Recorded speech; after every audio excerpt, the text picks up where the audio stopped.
facebook.com/ecomedios1220.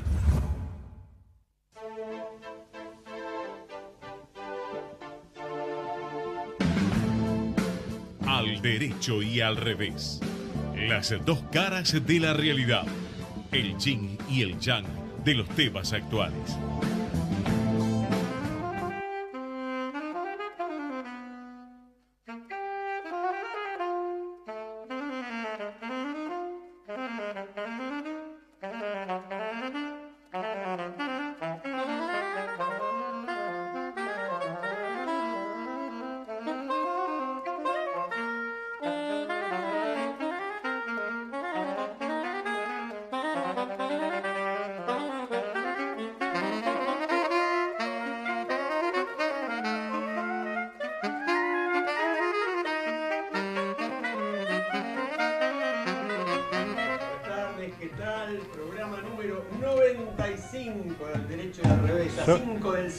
Está calculado el día que llegamos a 100, ya sabemos cuándo. El 2 de abril. 2 de abril. Ya podemos anunciar que vamos a hacer un programa muy especial. Algo va a pasar, ¿no?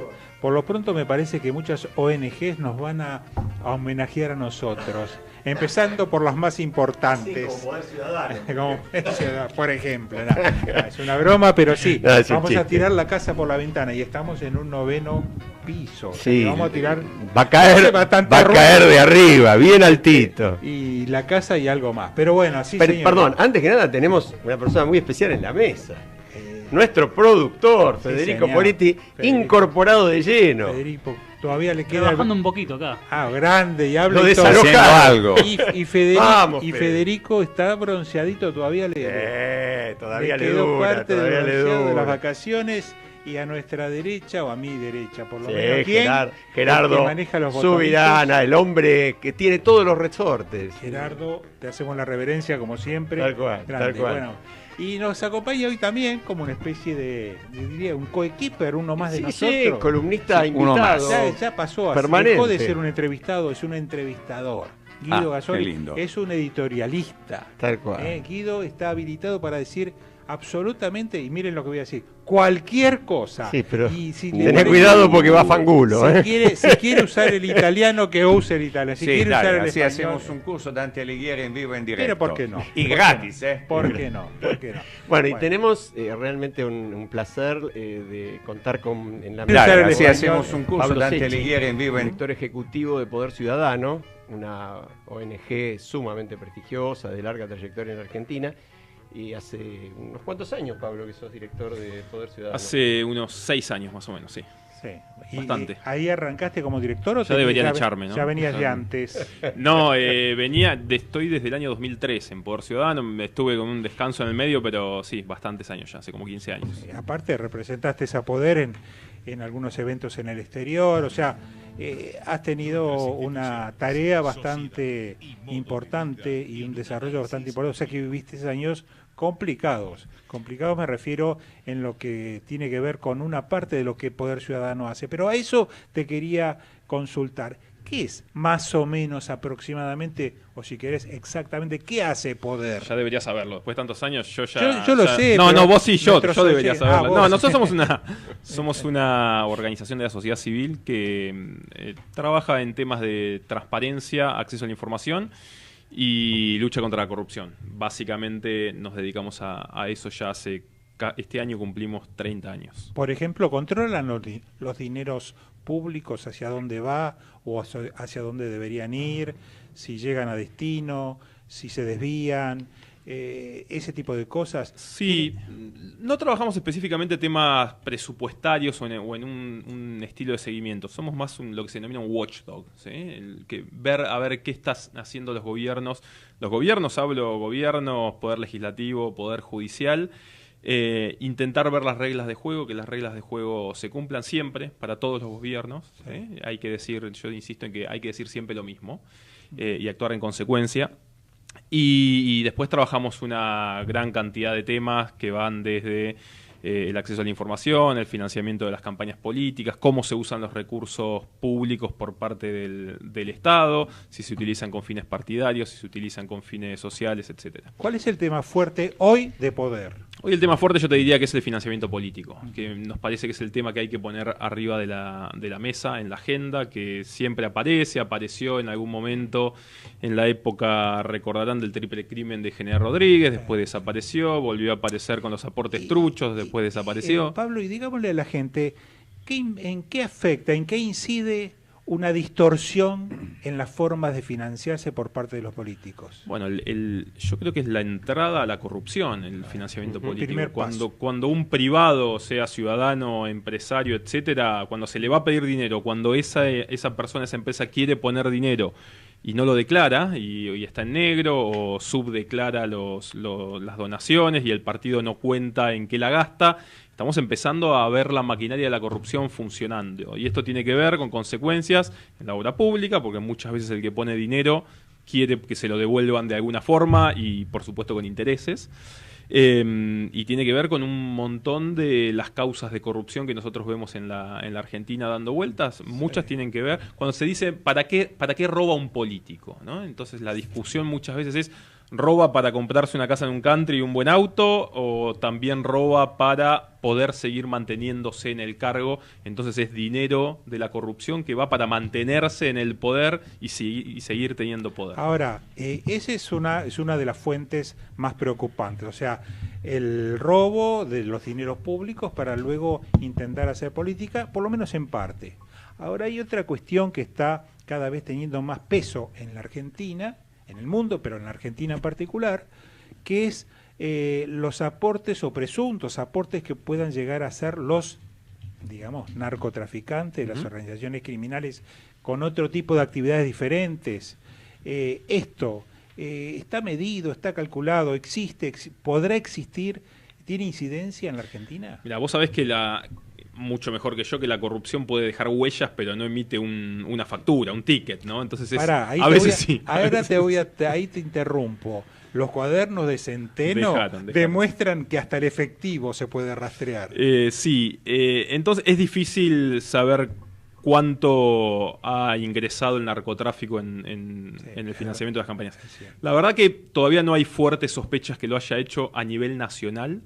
Sí hubo algunos intendentes acusados y por lo que se complejiza todo siempre en la Argentina, que tenemos que hablar que somos un país federal. Entonces, cuando hablamos de sistemas electorales, por ejemplo, que el sistema de financiamiento es uno de sus componentes, tenemos 25 nosotros. Son los 24 distritos más la nación, y a esto hay que sumarle todas las intendencias, con lo cual es difícil decir no ingresó el narcotráfico. A nivel nacional todavía no hubo fuertes sospechas. Sí, recordarán aquella campaña del 2007 que les marcaba antes del triple crimen de General Rodríguez, en las cuales, bueno, ahí hubo algún vínculo relativamente importante, pero todavía no podemos decir que tenemos los problemas que tienen otros países en este sentido, lo cual es una buena noticia para no dejarlo entrar.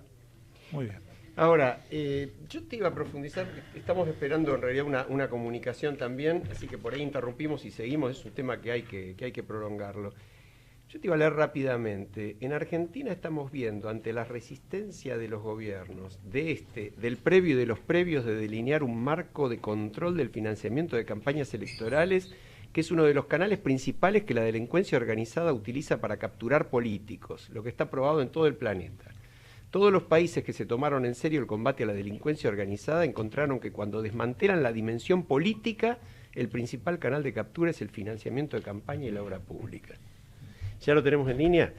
Te la dejo picando dale. Para después que tengamos una charla que también... Pero antes te quería preguntar, ¿quién hizo esa pregunta o ese comentario? Edgardo Buscaglia. Ah, bueno, interesante.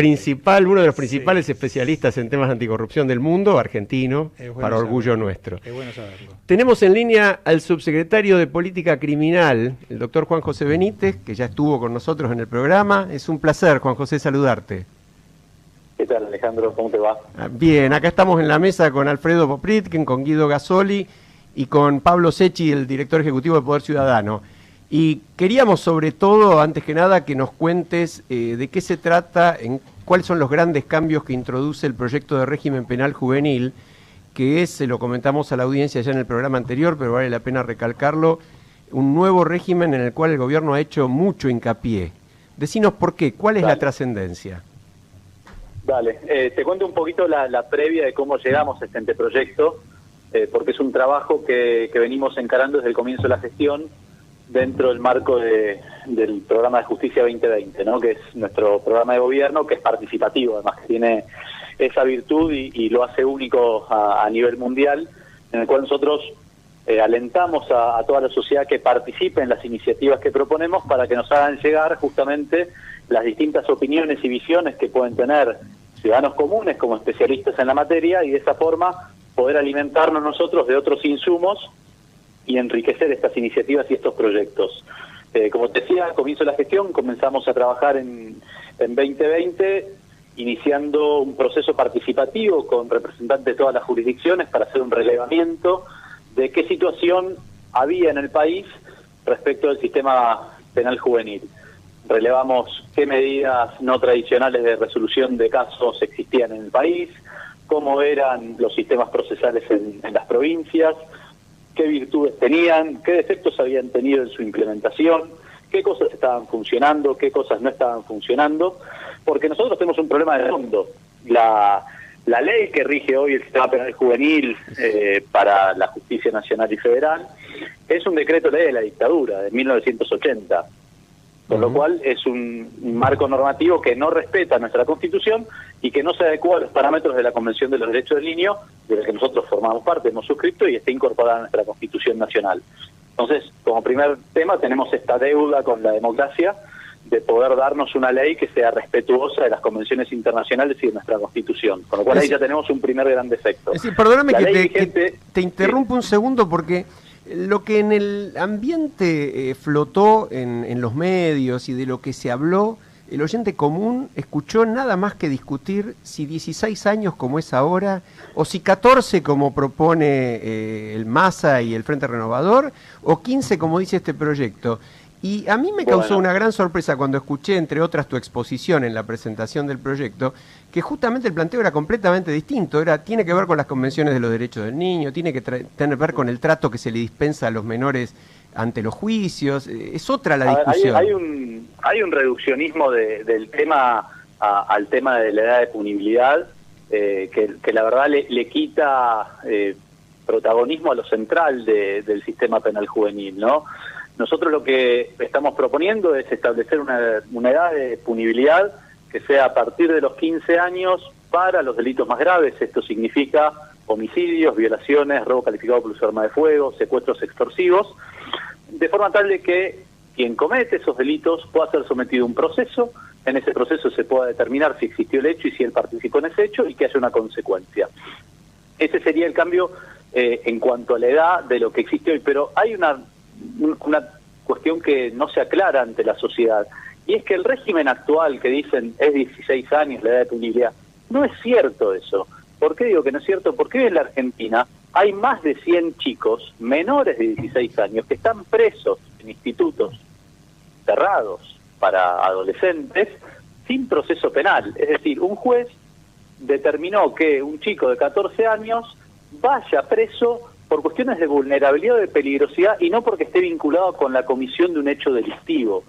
Esto es algo que le genera a la Argentina responsabilidad internacional, porque los ordenamientos internacionales prohíben el encierro de personas que no estén sometidas a un proceso penal. Ahora, Juan José, ¿y ese chico está preso porque alguna norma dice que tiene que estar preso o porque el juez lo decide? No, porque la ley actual la ley actual es un decreto de la dictadura, sí. para ponerlo bien en claro, sí, ¿no? El contexto. Esa norma le permite al juez ese encierro, porque esa norma autoriza ese encierro, porque es una norma tutelar, de mero carácter tutelar, donde no se busca de alguna manera investigar el delito, dar un abordaje adecuado al menor que infringió la ley penal, donde no se permite la participación de la víctima, donde reina hoy la impunidad. ¿Por qué digo que reina hoy la impunidad? Porque cualquier delito cometido por un chico menor de 16 años no es investigado. Al no ser investigado, ese delito queda impune. Nosotros, en la propuesta, ahora te digo los ejes centrales de nuestra propuesta, una de las cuestiones centrales que estamos proponiendo es que todos esos delitos cometidos o eventualmente cometidos por menores tengan una investigación preliminar de forma tal de que se logre determinar la comisión de ese hecho y la responsabilidad de una persona con ese hecho particular. Este central, te pongo un ejemplo muy claro. El caso que tomó estado público hace poquito de ese chico de 9 años que entró a una joyería con un arma que era finalmente de mentira y pretendió llevar adelante un robo. Hoy en la actualidad ese delito no es investigado. Al no ser investigado, vos no podés vincular al adulto que utilizó ese chico para la comisión de ese hecho, ¿entendés? Porque vos no tenés ese delito que el chico llevó adelante investigado. Entonces vos no podés vincular ese adulto con ese hecho y aplicarle el agravante que está previsto en el Código Penal. De forma tal de que necesitamos esa investigación preliminar, primero para determinar esto, para poner fin a la impunidad de estos hechos, pero además para que el Estado se haga cargo, no desde la fase penal, sino desde la fase social, respecto de ese menor. A ver, ¿a qué me refiero? Hoy lo que nosotros proponemos es que ese chico, primero, se investigue preliminarmente la participación con ese hecho y su responsabilidad con ese hecho, sea evaluado por un equipo interdisciplinario, ese equipo interdisciplinario trace un plan y el juez, al declararlo inimputable por la edad que tiene, porque no va a alcanzar la edad de 15 y no tiene ninguno de los delitos que nosotros proponemos, sea derivado a, si hay un problema de adicción, a los distintos efectores de la ley de salud mental para que pueda recibir un tratamiento. Si tiene una cuestión de vulnerabilidad, que pueda ser alcanzado por distintos programas que prevé la ley de protección integral de la niñez. Y si, evidentemente, está acreditada su participación en ese hecho delictivo, que pueda ser abordado desde lo que nosotros llamamos, y lo que se utiliza en muchas regiones de nuestro país, distintos círculos de justicia restaurativa.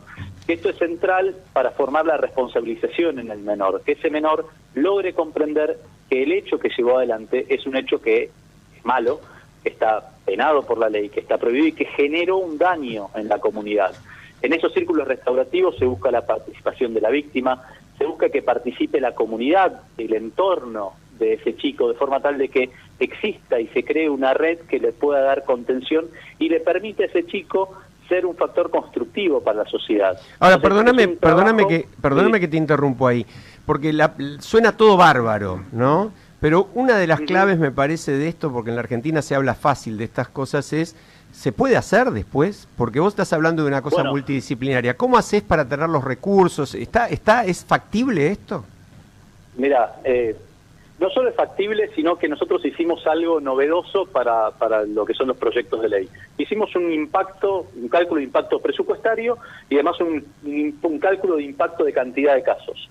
En este análisis participó el Ministerio de Hacienda, participó la CENAF, el Ministerio de Seguridad y participamos nosotros. Hoy, dentro del sistema penal juvenil a nivel país, tenés 6.500 chicos sometidos a distintos a distintos procedimientos dentro del sistema penal a nivel país. 6.500 estás hablando, no estás hablando de un universo imposible de abarcar y de dar seguimiento. ¿Qué hicimos después? Relevamos cuántos profesionales que podrían llegar a integrar los equipos interdisciplinarios cuya conformación estamos proponiendo existen hoy. Para que te des una idea, los sistemas de justicia tienen, en temas de minoría, tienen 700 profesionales que podrían integrar los equipos interdisciplinarios. Los sistemas y los programas de los ministerios de desarrollo de las provincias tienen otro tanto de profesionales. O sea, estamos hablando de aproximadamente 1.400 profesionales que vos podrías abocar a este tipo de cosas. Tenés la materia humana para hacerlo, lo que tenemos que lograr es que direccionen su acción en esto que estamos proponiendo. Y para nosotros, para poder lograrlo, estamos proponiendo una comisión de implementación y una implementación gradual a nivel país. Nosotros lo que entendemos es que estamos hablando de cambios culturales, estamos hablando de cambios de hábito, estamos hablando de cambios en los sistemas y por ende necesitamos darle tiempo a las jurisdicciones para que se adapten a estos cambios, tiempo a los operadores para capacitarlos, para que se adecúen sus hábitos, sus conductas, sus comportamientos a estos nuevos paradigmas. Juan José, estamos dando 7... Sí. Discúlpame, soy Alfredo Paprikin, te interrumpo porque creo que está también dentro de tu ámbito y te cambio un poco el foco de la consulta. Todo lo referido, puede ser esto, decime si es verdad o no, el tema vinculado con la reforma del Código Penal. El Código Procesal. La reforma del Código Procesal también. Y bajo tu ámbito lo que es el mecanismo, el sistema que actualmente funciona, que se llama algo así como de protección de testigos, ¿puede ser? ¿Estoy en lo cierto? Sí, Alfredo, ¿cómo te va? Un gusto. Sí, efectivamente, dentro del ámbito de mi competencia está justamente la reforma que se logró al Código Procesal Penal Federal, la implementación que estamos impulsando de ese código también a nivel país con plazos de implementación progresivos y que se vaya haciendo por regiones. Bueno, te hago una consulta a propósito de eso, te hago una consulta. Yo tengo algo bastante puntual que tiene que ver con algo que está pasando en estos días referido a lo que son las investigaciones periciales en los casos penales. Hoy por hoy, con el sistema actual, por lo menos el Código Procesal digamos federal, el que es de aplicación en la capital federal y en la justicia federal de todo el país, tenemos que toda la prueba pericial se hace a través de, en principio, si existen, a través de cuerpos periciales, cuerpo médico forense, cuerpo de peritos contadores, calígrafos, tasadores, etcétera. El nuevo Código de Procedimientos habla de peritos de confianza, prácticamente no cita, no incorpora o no tiene en cuenta la figura del perito oficial, es decir, estos cuerpos periciales, no sé, cuando se apliquen a nivel federal, no sé si desaparecerían, no se utilizarían, es decir, la parte aportaría la prueba pericial a través de sus peritos de confianza, pareciera que esa es la idea. Hay una gran preocupación, si bien en estos días ha salido, digamos, a la luz a través de el arrepentido Víctor Manzanares, de la causa de los cuadernos, que ha habido algunos desvíos en ciertas causas emblemáticas, como que fue el enriquecimiento, la investigación de enriquecimiento ilícito de los Kirchner, en donde, bueno, parece que hubo ciertas irregularidades, pero en general estos cuerpos periciales cumplen un rol fundamental, más el cuerpo médico forense, el de contadores, en general. Ahora, esto está pensado de esta manera, yo no sé, me imagino, habiendo sido perito de la Corte durante muchos años, que si esto se implementa de esta manera, la verdad no digo que puede llegar a ser un gran caos, pero que el sistema probatorio, si se eliminan los cuerpos periciales, si se deja en manos de las partes, va a ser un poco complejo, cada uno va a querer llevar agua para su molino. ¿Cómo lo ves vos? ¿Cómo está pensado esto? Te cuento, lo que hace el nuevo Código Procesal Penal Federal es cambiar definitivamente el sistema procesal, que hoy tenemos un sistema mixto en el cual el juez es el que impulsa la investigación y donde el fiscal, salvo que le deleguen la investigación, propone las medidas. El sistema que se ha aprobado y que nosotros tenemos la misión de implementar a nivel país, el fiscal es el que conduce la investigación y es el que lleva adelante la producción de la prueba, y el juez se limita a decidir frente a lo que el fiscal propone y la defensa objeta, ¿no? Correcto.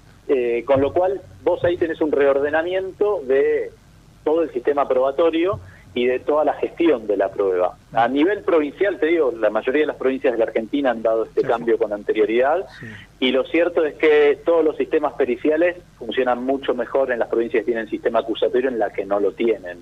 Optimizás el uso de esos recursos, lo que haces es potenciarlo, porque vos vas a tener una procuración que va a establecer reglas generales de actuación e instrucciones generales de actuación, donde todos los fiscales frente a ciertos supuestos van a tener que pedir las mismas medidas, entonces vos vas a poder de alguna manera establecer protocolos de investigación para cada caso. Va a ser mucho más organizada toda la prueba y toda la producción de esa prueba. Vos vas a poder seguir utilizando todos los distintos sistemas periciales que hoy están montados, porque de nuevo son auxiliares del sistema de justicia. Y si quien requiere la investigación es el fiscal y va a requerir cierta producción de prueba, va a seguir utilizando y encomendando esas medidas de prueba a los distintos sistemas periciales. O sea, para vos va a seguir funcionando de la misma manera, y ¿qué rol tendría? Obviamente. Sí. Van a tener que reorganizar y poner a disposición los servicios de la Procuración de la Nación para que se puedan impulsar las pericias. De nuevo, se está avanzando además en cooperación con las provincias que tienen sistemas de laboratorios muy desarrollados. Hoy en el sistema provincial existen 32 laboratorios forenses que tienen tecnología de punta, donde el Ministerio de Justicia cofinancia esos laboratorios, y se ha instaurado una red forense sumamente interesante a nivel país, en las provincias, y la Procuración está avanzando con las procuraciones provinciales para establecer convenios de colaboración y utilización de esos laboratorios para también servirse de esos recursos que el Estado Nacional ha contribuido a constituir, con lo cual vas a tener una red pericial mucho más fuerte de la que existe hoy en día. Juan José, muy claro en los dos temas realmente. Sabemos que tu tiempo es breve, pero hay una cosa que te quería preguntar porque a la gente realmente le interesa, y es, vos estás a cargo de algo que no te debe dejar dormir demasiado, que es el tema del régimen de testigos protegidos, arrepentidos que se acogen al régimen, una enorme responsabilidad. Y se han incorporado una cantidad significativa de personajes en este último tiempo. Alfredo mencionaba nada menos que al ex contador de los expresidentes Manzanares. Sí. ¿Cómo se maneja esa responsabilidad? Porque tenés por ahí, el mejor elogio que te podríamos hacer es que de eso por ahora no se habla. Significa que anda bien. Bueno, es un sistema sumamente complejo que nos ha llevado, la verdad que mucho tiempo la reorganización de ese programa. La verdad que hicimos un rediseño total del programa, lo orientamos justamente a que sea un programa para principalmente testigos, imputados y arrepentidos en causas de narcotráfico, de trata y de corrupción, que son los objetivos que tenemos en este tema de política criminal, para que sean una herramienta auxiliar de la justicia. Recibimos capacitación de Canadá. Hay un grupo especial trabajando allí, ¿no?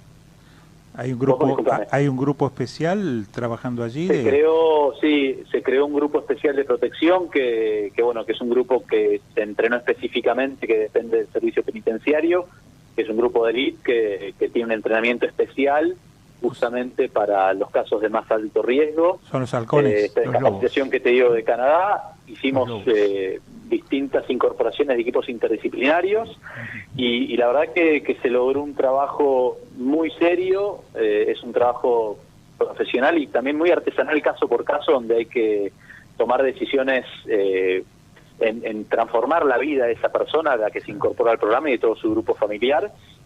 Y es un trabajo que cuanto más silencioso sea, mejor es, obviamente, porque se disminuyen los riesgos de la persona que está dentro del programa, y que ha logrado un alcance federal que no tenía. Nosotros pasamos, cuando recibimos el programa, existían un promedio de 41 solicitudes de ingreso al año, y hoy estamos teniendo 153 solicitudes de ingreso al programa al año, con lo cual tuvimos un crecimiento exponencial y una presencia a nivel federal, la verdad que tremenda. Se trabajaba en un principio con 20 juzgados federales, hoy estamos trabajando con 120 organismos jurisdiccionales de todo el país. O sea, ¿tienen una red de casas seguras? ¿Cómo funciona eso? Bueno, son parte de las medidas confidenciales que se van adoptando de acuerdo a cada caso. Hay casos en que es necesario mudar a la persona del lugar donde vive, hay otros casos que no es necesario. Claro. Pero se va adoptando distintas decisiones y distintas propuestas de seguridad de acuerdo al riesgo que se evalúa, porque hay un equipo también especializado en la evaluación de riesgo que hace análisis continuos del riesgo que puede tener esa persona, y a partir de ese riesgo es que se van tomando las distintas decisiones y se van tomando también distintos recaudos, obviamente, ¿no? Pero sí, la verdad que es un programa que no te permite descansar nunca, pero que la verdad que genera satisfacciones por el momento, por el crecimiento que tuvo, por el despliegue, por la herramienta que le estamos dando al sistema de justicia. La verdad que hoy no existe una sola investigación de la justicia federal de relieve en la cual no nos convoquen para que podamos intervenir.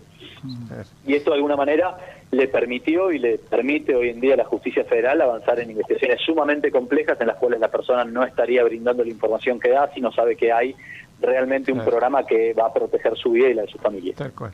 Juan José, te agradecemos muchísimo. Guido Gasoli te quería hacer una pregunta, nuestro periodista italiano.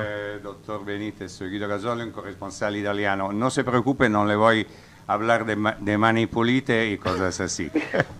Mi pregunta es más general y surge de una experiencia que tuve 3 años atrás viviendo en 2 villas miserias, Los Pilatones y la Ciudad Oculta, donde vi prácticamente que la presencia del Estado es, no digo nula, pero es muy pequeña, al punto que los chicos crecen con la figura, por ejemplo, del narcotraficante y del criminal que hasta le paga la fiesta de los 15 años.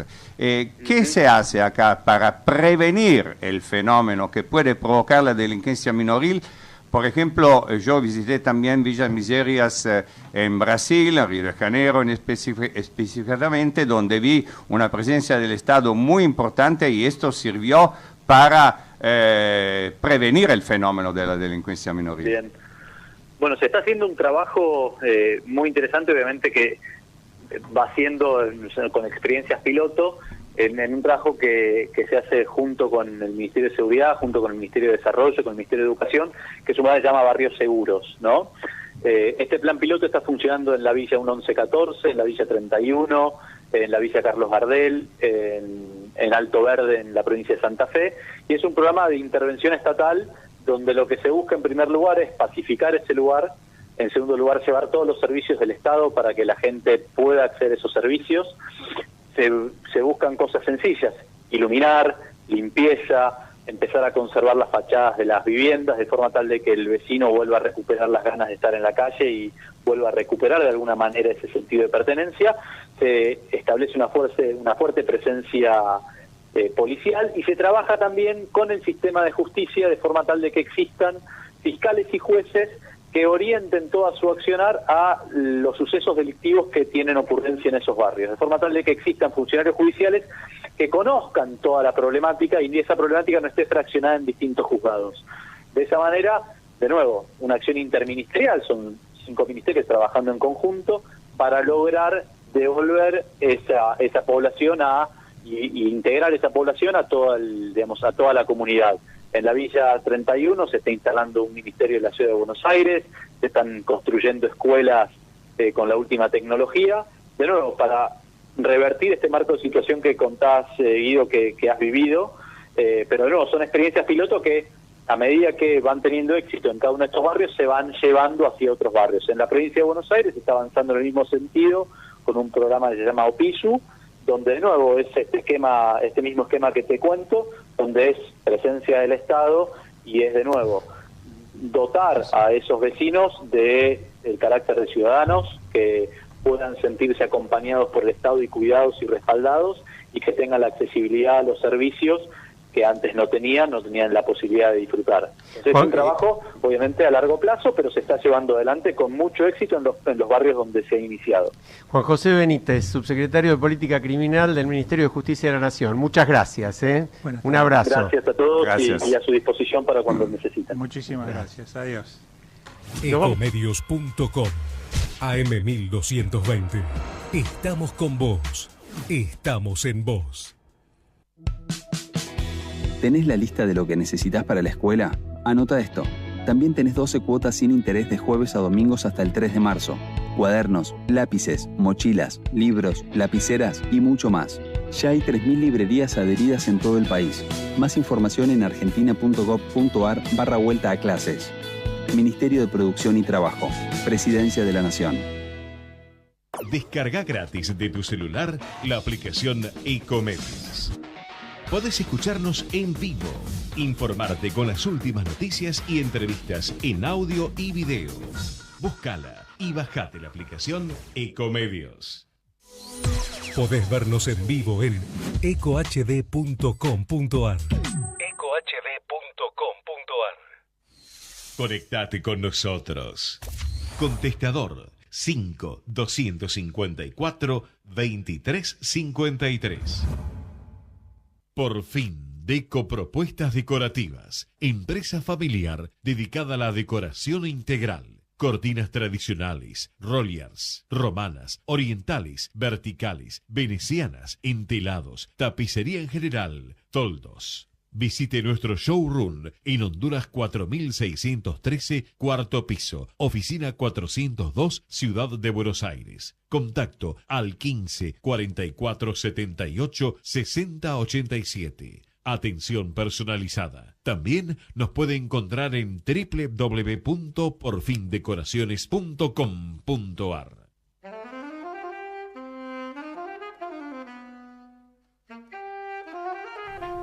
Bueno, estamos de vuelta, realmente interesante la charla con el subsecretario de Política Criminal. Pablo, te dejamos con un tema que vos habías empezado, el tema del financiamiento de la política, y yo te leí ese párrafo de Buscaglia, uno de los grandes expertos en corrupción en el mundo, asesor de varios gobiernos, y justamente esta frase: todos los países que se tomaron en serio el combate a la delincuencia organizada encontraron que cuando desmantelan la dimensión política, el principal canal de captura es el financiamiento y la obra pública.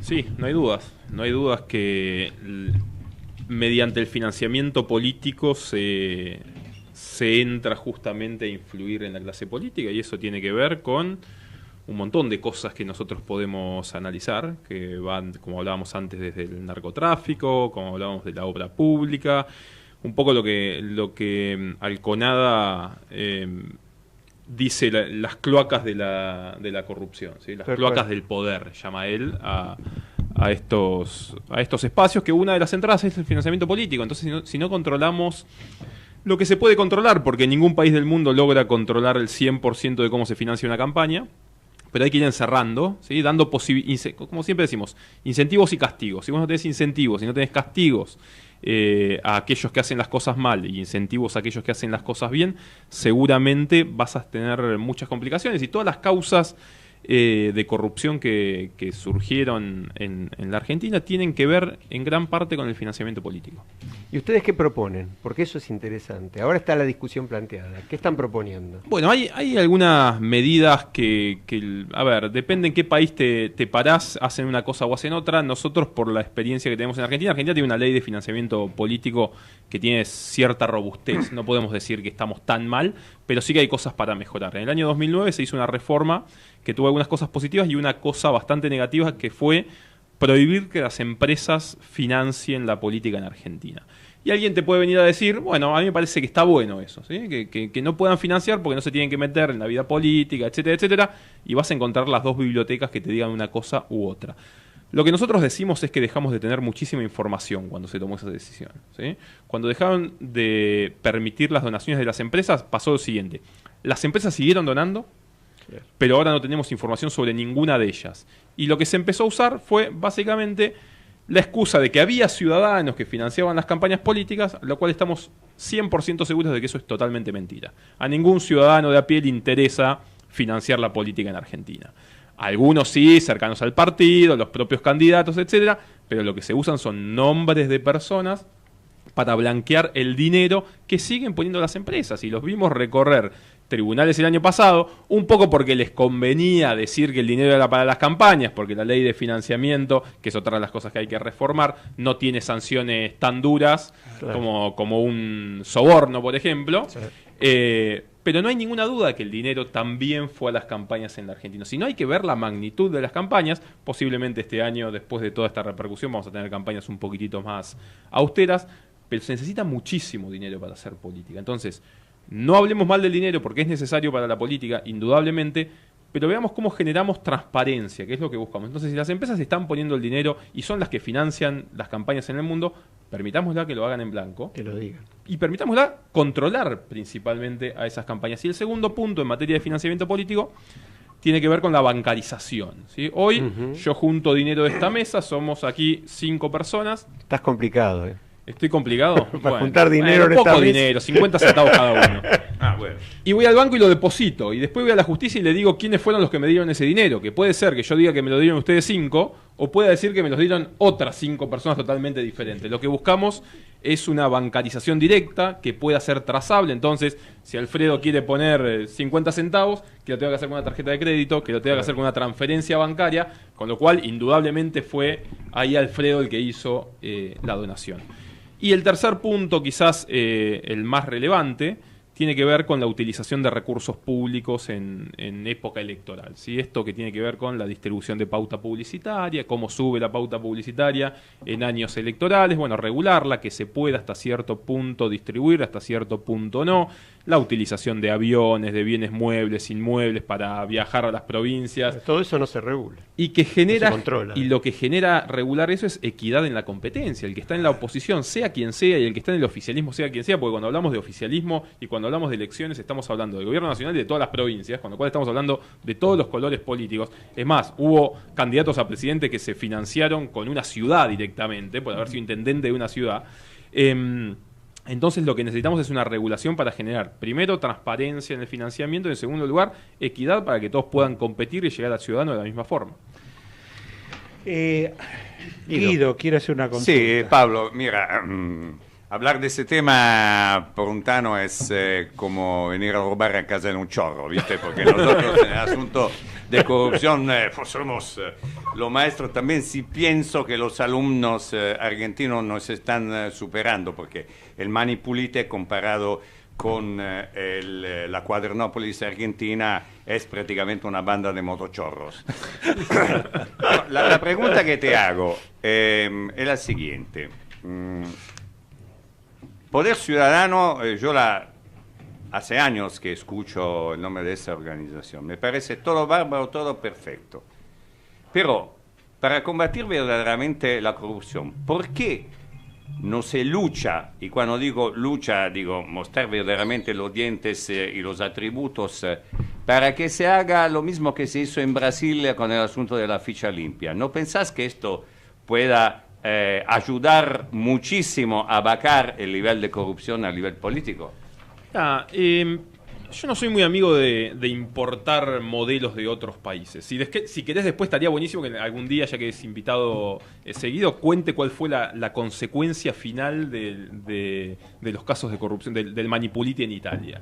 Y también analicemos un año, pero y también también analicemos cuál fue y cuál va a ser la consecuencia final de la lucha contra la corrupción en Brasil. ¿Sí? Me parece interesantísimo tener esa discusión. ¿Por qué tengo algunas dudas sobre ficha limpia? Porque no confío tampoco en la justicia argentina. Entonces, hoy una causa judicial te la pueden inventar de un día para otro y sacarte un candidato de la cancha en 2 minutos. Entonces tenemos que... Ya pasó. Bueno, ya pasó. Y pasó también informalmente, en algún caso que tiran un comentario, lo que son las fake news.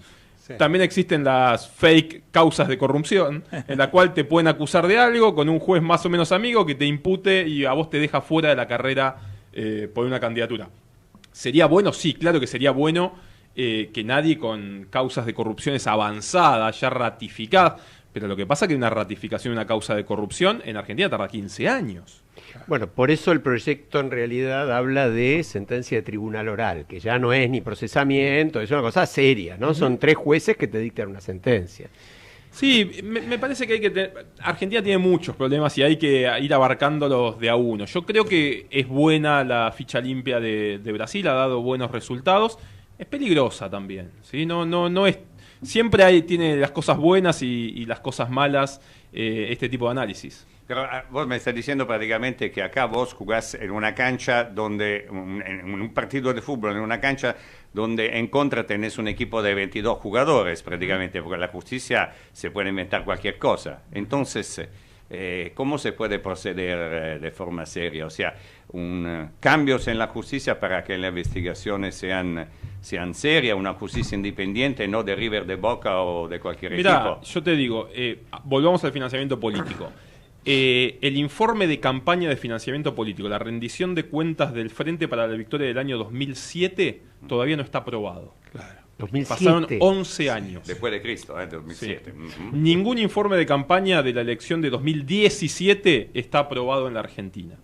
Entonces, tenemos problemas singulares y en muchos aspectos y que hay que atacarlos todos juntos. Por eso digo, la solución mágica de ficha limpia o traer soluciones mágicas de Chile en Argentina no funcionan y hay que ir adaptando y encontrando determinadas soluciones. Sin una justicia independiente y sin una justicia confiable, algunas de estas prácticas son muy complejas. Hay mucha negligencia, es verdad, y eso que la justicia electoral, que es la que se ocupa de controlar a los partidos políticos, es de las mejorcitas, pero tiene un cuerpo especial de auditores internos exclusivos que se dedican full time a controlar los fondos de los partidos políticos y en especial las distintas campañas de de cada uno de los periodos, cada 2 años, la entrega de los balances y la justificación de esos balances. Están dedicados exclusivamente a eso, claro. Y no lo hacen o lo hacen tarde y se lo entregan a la justicia y los jueces lo dejan dormir. Lo entregan a la justicia de primera instancia y ahí duermen los jueces federales con competencia electoral. Pero el problema es qué castigo tiene la ley de financiamiento político, porque hasta ahora el castigo más grande que puede tener es sancionarlo económicamente en la próxima elección. Sí. Y lo que hace el partido político es ponerlo en su ecuación de campaña. Dice, bueno, para el próximo año me van a descontar el 20%. Muchachos, hay que conseguir el 20% más. Sí. Así de simple. Pablo, yo quisiera cambiar el tema, siempre dentro de la misma línea, pero es un tema diferente y que está muy en boga por estos días, que es lo que se llama la cuestión o la figura de la extinción de dominio, que se viene discutiendo bastante ya hace 2 o 3 años en la Argentina, que hay proyectos, no se logran sancionar en el Parlamento, hay mucha reticencia por parte de los legisladores. Esto dio lugar a la sanción de un DNU, un decreto de necesidad de urgencia del gobierno, también tiene sus críticas desde el punto de vista constitucional, está, bueno, de alguna manera en vigencia, pero bueno, hay que ver qué valor efectivo tiene. Lo cierto es que estamos parados en un limbo. Ahora, frente a todo esto, nosotros, modestamente, nuestro programa ha hecho una encuesta, porque acostumbrábamos cada tanto a hacer una encuesta, hicimos una encuesta semanal, y la encuesta de la semana plantea, a través de Twitter, a través de las redes sociales, pregunta, ¿está de acuerdo con la necesidad de una ley de extinción de dominio? Y las opciones eran, bueno, sí, no, o estoy de acuerdo con la ley, pero no con el DNU sancionado por el gobierno. Esas eran las 3 opciones. ¿Estoy de acuerdo, no estoy de acuerdo, o estoy de acuerdo, pero no con el DNU? Y el resultado nos sorprendió, Alfredo. El resultado nos sorprendió. Hubo bastantes personas que han opinado, un número bastante elevado, y da sí.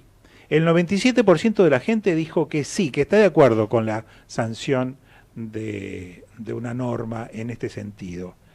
No hubo nadie que esté en desacuerdo, todos dijeron que sí, pero un 3% dijo que es muy poquito, es casi insignificante, dijo que está de acuerdo con la sanción, pero no con el DNU sancionado por el gobierno. Es decir, prácticamente... no por la vía, digamos. No la vía, pero diríamos que prácticamente mayoritariamente y de forma abrumadora la gente se inclinó en opinar. También es la gente común, ¿no? Es el votante, es la persona no especialista, el no leguleyo, el que no sabe de leyes, es el ciudadano común el que ha votado, ¿no es cierto? Entonces, frente a esto, nos encontramos con una realidad, legisladores que se oponen a trabajar sobre una ley, tal vez pensando en sus propios problemas internos o los de sus partidos políticos o de quienes integran los partidos políticos, que algunos de ellos se resisten y son los que tienen mayoría en el Parlamento.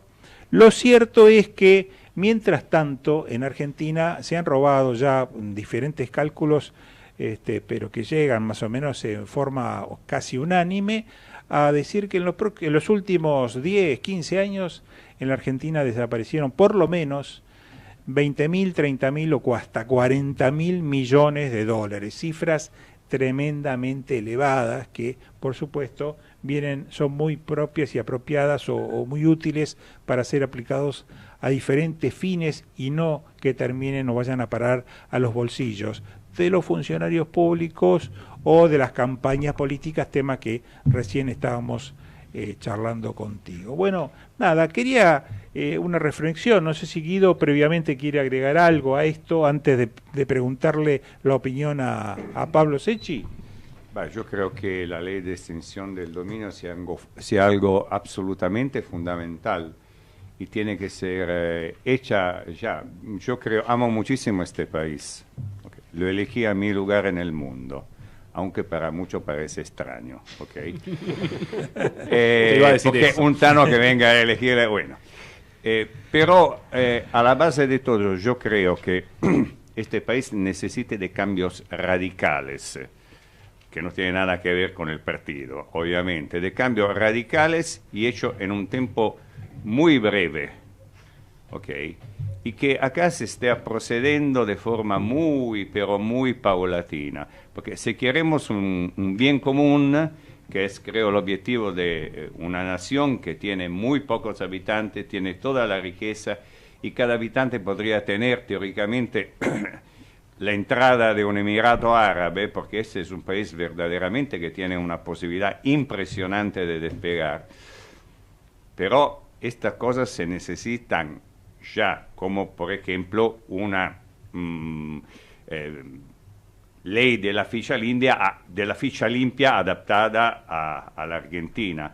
O sea, para mí es verdaderamente una necesidad y urgencia de estos cambios, que se han hecho por DNU, por DNI, por DNA, no me importa nada, pero que se han hecho, ¿viste? ¿Vos qué opinás? No, la verdad que no, no me da lo mismo, no me da lo mismo cómo se hacen las cosas, porque hoy es un DNU sobre extinción de dominio que seguramente es difícil encontrar a alguien que esté en contra, por más que los van a encontrar, pero no es lo mismo la forma, ¿sí? No, lo que la Constitución dice que se puede hacer, y lo que dice que no se puede hacer, no se puede hacer. Porque hoy es la extinción de dominio y mañana es algo mucho más grave y te cambian el sistema electoral por medio de un decreto que también está prohibido hacerlo por la Constitución. Entonces no es lo mismo la forma, y mucho menos algunos argumentos que se escucharon, ¿sí? Como diciendo, bueno, hace X cantidad de años que está en el Congreso y no se sancionaba. Bueno, son las reglas que tiene nuestra democracia. El Congreso sanciona lo que quiere y no sanciona aquello lo que no quiere. Es una decisión. No me gusta. Por supuesto que no me gusta que no se sancione una buena ley de extinción de dominio. No puedo de ninguna forma estar en contra de recuperar lo robado. Pero no es lo mismo el mecanismo para mí. Porque te abre la puerta a otro tipo de decisiones. Y otra cosa que... Entonces, ¿qué mecanismo haría? Discúlpame. No tiene que sancionar una ley. Y si el Congreso decide no sancionarlo, no hay ley. No hay otra forma de hacerlo, pero eso en este tema y en todos los temas que tenemos en este país. Lamentablemente cuando decimos, cuando decimos hay que respetar las instituciones, la tienen que respetar todos, y todos en la misma forma. Y después lo que no estoy tan seguro, que decía Alfredo, es que todos vayamos atrás de un bien común.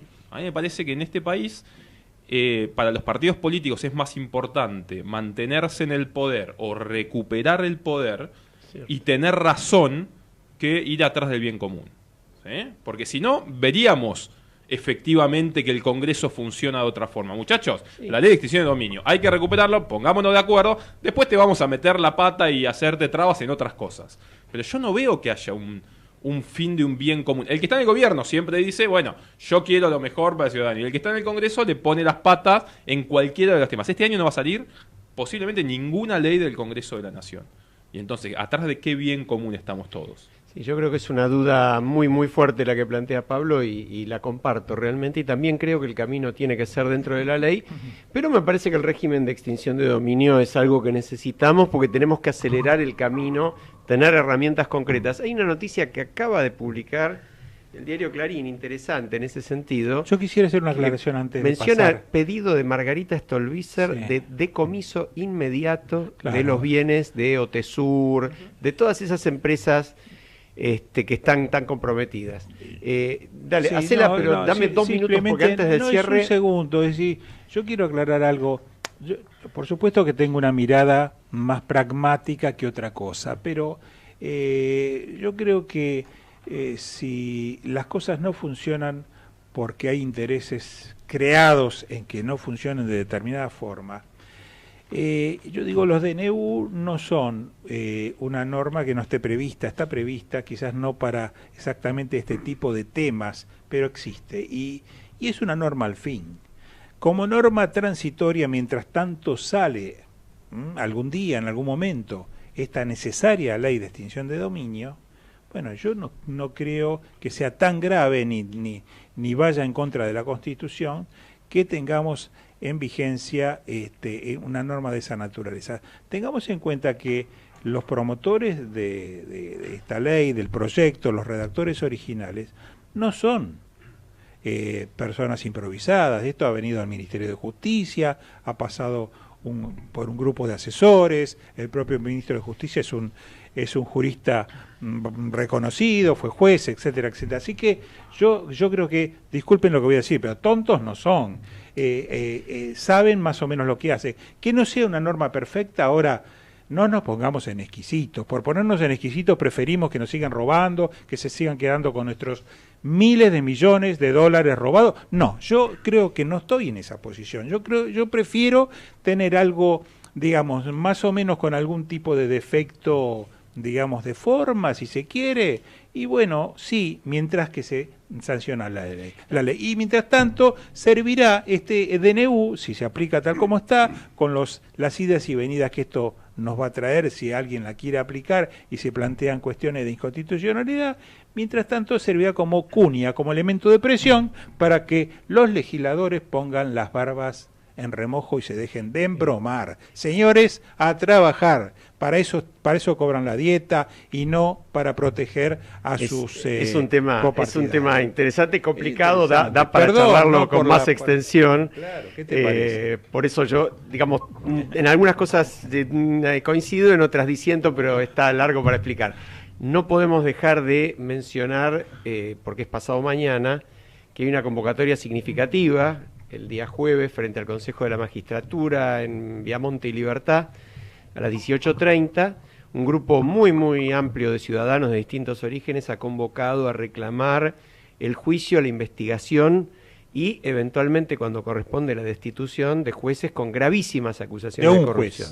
De dos. En principio, sí, porque se agrega Canicova Corral, que tiene gravísimas acusaciones también. Sí. El caso puntual de Luis Rodríguez, porque tiene acusaciones que hoy el Consejo de la Magistratura 7 denuncias, parece que ha querido por lo menos enterarse de cuáles son las acusaciones y hizo el gran avance de pedirle a la justicia que le mande copia de la declaración que estaba en todos los diarios. Ahí tenemos otro tema, ¿no? Estos jueces que reciben la protección, en este caso de los miembros del Consejo, que también varios de ellos o muchos de ellos son legisladores, provienen de la política. La mayoría del Consejo de la Magistratura está integrado por personas que vienen de la política. Creo que son. Bueno, por eso y jueces también. Y bueno, pasa algo más o menos parecido. Mientras tanto, tenemos los jueces que tenemos. Ollarvide lo sacamos de encima porque renunció. Al que sí se pudo de alguna manera sacar del juego, pero que no ha devuelto un solo peso, por ahora por lo menos, es Freiler, ¿no es cierto? Ese sí. Bueno, por eso el ejercicio del derecho a peticionar, hay ciudadanía que se va a presentar el 28 de febrero ante el Consejo de la Magistratura. Es un tema serio el del Consejo, es un tema excesivamente politizado, con una visión que tiene poco que ver con los fines de la justicia, y por eso creemos que es una concentración importante, a la cual personalmente anticipo que voy a participar. Pablo, ¿querés agregar algo más que nos haya quedado en el tintero? Fede se está muriendo por echarnos de la... No, me parece que ya no queda tiempo, pero bueno, yo lo que siempre digo, respetar las reglas de juego, me parece esencial para todos los gobiernos. Tal cual, y todos los gobiernos. Ese planteo de Pablo a mí me parece que hay que rescatarlo, ¿no? Bueno. Sea quien sea el gobierno. Nos vamos a ir hasta la semana que viene. Sí, señor. Damos paso a Voces y Memorias con Hernán Dobri y todavía te regalamos 20 segundos. Hasta el martes y nos veremos entonces. Hasta luego todos.